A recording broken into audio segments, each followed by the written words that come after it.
I ended the last episode with a promise to talk about the Magi and the Star of Bethlehem. That is the topic for this Christmas episode of Big Questions, Little Answers, so stick around to hear more.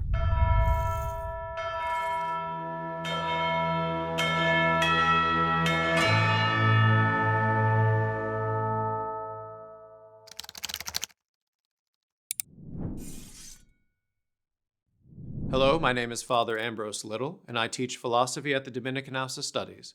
Welcome to Aquinas 101, Big Questions, Little Answers, the series where I do my best to answer your big questions about philosophy, theology, and more. Last time, I mentioned that one of our viewers asked the following question. What is the Thomistic position on astrology, not astronomy? Does it have a valid and noble side to it? The reason for my question is twofold. The interest of St. Albert the Great on the topic, and of course, the narrative around the Star of Bethlehem and the Magi. In that episode, I explained why astrology is not valid or noble, but possibly harmful. But the question remains, what about the star that announced the birth of Jesus to the Magi? The reason why this is a question is that there is some evidence that a conjunction of the planets Jupiter and Saturn around the time of the birth of Christ could have been understood by Babylonian astrologers to announce the birth of a king in Judah. That would explain why the visitors are called Magi, and why they went looking for a newborn king in Jerusalem. But the question is this: if astrology is false at best and demonic at worst, why would God announce the birth of Jesus in this manner? There are a couple of ways we can approach this question. Pope Benedict XVI discusses this topic in his third volume of Jesus of Nazareth, and it is worth reading. He follows closely the same options that St. Thomas offers as answers to this question. The first option for understanding the Star of Bethlehem and the Magi is to note that while astrology is false and even dangerous, nevertheless God can reach out to the Gentiles through their superstitious beliefs in a particular case. This would be like a mom who knows that her child is taking cookies from the cookie jar when he's not supposed to. To get a message to him, she puts a sticky note on the top cookie that tells him he has been caught and to stop stealing cookies.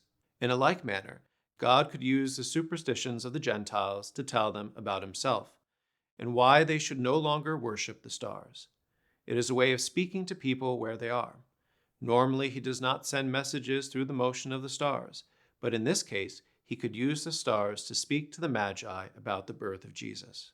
Along those lines, St. Thomas says the following about the Star of Bethlehem and the Magi, quote, "As knowledge is imparted through a syllogism from something which we know better, so knowledge given by signs must be conveyed through things which are familiar to those to whom the knowledge is imparted." End quote. He says a little later in the same question, quote, "Christ's birth was revealed by means of a star to the Magi, who are wont to consider the heavenly bodies, because, as Chrysostom says, our Lord deigned to call them through things to which they were accustomed." End quote. So in this particular instance, God, in his mercy, reached out to the Gentiles in a way in which they could understand, so that he could lead them from their idols to worship himself. The second approach to understanding the Star of Bethlehem is to say that it had nothing to do with astrology. This view is that the star was miraculous, and the Magi observed the strange behavior of the star and were able to understand, through a special grace from God, what it signified. The second approach was the approach taken by many fathers of the Church and St. Thomas himself. For example, when St. Thomas responds to a question about whether it was appropriate for God to use astrology to send a message to the Magi, he says the following, quote, "The star which manifested Christ's birth removed all occasion of error, for as St. Augustine says, no astrologer has ever so far connected the stars with man's fate at the time of his birth as to assert that one of the stars, at the birth of any man, left its orbit and made its way to him who was just born, as happened in the case of the star which made known the birth of Christ." End quote. In a later question, St. Thomas expands upon this view by citing St. John Chrysostom. Aquinas writes, quote, "As Chrysostom says, it is clear, from many reasons, that the star which appeared to the Magi did not belong to the heavenly system." End quote. The idea here is that the star, as described in Matthew's Gospel, acts in a way different from the normal motion of the stars. St. Thomas points out a few ways the star acts differently than normal stars. Here are two of them. First, the star appears to the Magi during the day, which is weird because stars are normally too faint to appear in daylight hours. Second, the stars' movement was not continuous like the motion of the other stars. On this point, St. Thomas says, quote, "When the Magi had to continue their journey, the star moved on. When they had to stop, the star stood still." End quote. As a result of these reflections, the Fathers of the Church and St. Thomas think that it was not some astrological conjunction of heavenly bodies that brought the Magi to Judah, but that the star was probably an angel guiding the Magi to the newborn Christ.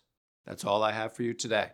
Thanks for joining me for this episode of Big Questions, Little Answers.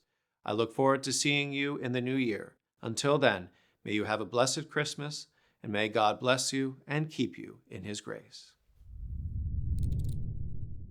I hope that answers all your questions, but if not, please let us know by submitting your big questions using hashtag AskAFriar in the YouTube comments and on social media.